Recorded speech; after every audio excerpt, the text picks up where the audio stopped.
Hi everyone, welcome to Science Free. Today we are going to do division of fraction, and this is our fourth tutorial on fractions.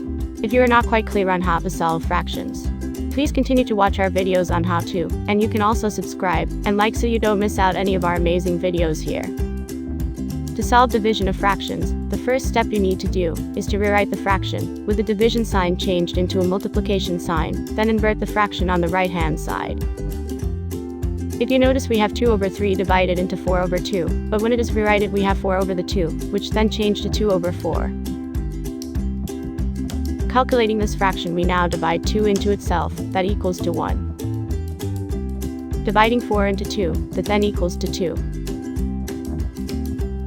We now cross divide. So 2 into itself goes 1 time, and 2 into this denominator 2 goes 1 time. We now multiply both numerators.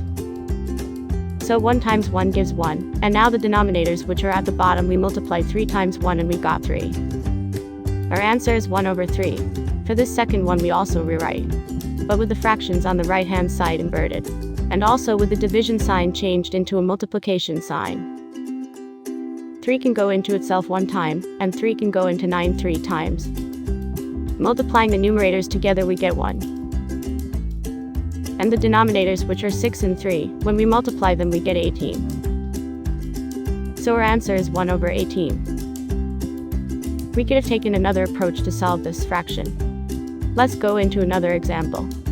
We could have divided the 3 into itself, which goes 1 time, and then divide the 3 into the 6, which would then goes 2 times. We then multiply 1 by 1, which gives back 1, and 2 by 9, which gives back 18. So we'd still end up with 1 over 18. Now at the third fraction, we again change the sign and flip the fractions on the right hand side. 6 cannot divide into 5 without leaving a remainder. Also 4 cannot be divided into 5 across without leaving a remainder. This fraction can be simplified. We can find a number that could be divided into both 6 and 9. That number is 3.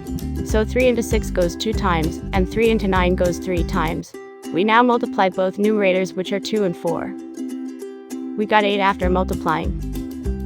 Next, we multiply the denominators 3 and 5. So our answer is 8 over 15. In this next example we do 3 divided into itself, and that gives 1. 9 divided into 3 equals 3.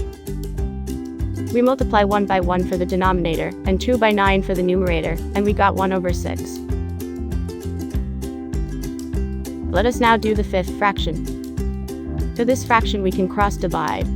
We can divide the numerator 2 into itself, that gives 1. Then we divide the numerator 2 into the denominator 2, and that also gives 1. We do 1 times 1 and 5 times 1. We ended up with a fraction of 1 over 5.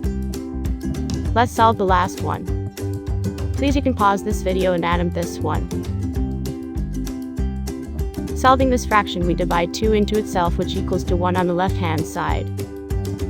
And 4 divided into 2 gives 2. On the right hand side for the numerator, we divide 2 into itself, and that is equal to 1. We then divide the numerator 2, which on the right hand side, into the denominator 4 0 on the left hand side, and we got 1. The answer is 1 over 8. Here is another example. You can try taking another approach to work out this fraction after to see how well you are understanding. Feel free to leave a comment in the comment section, and also you can reach us by email, which will be provided in the description.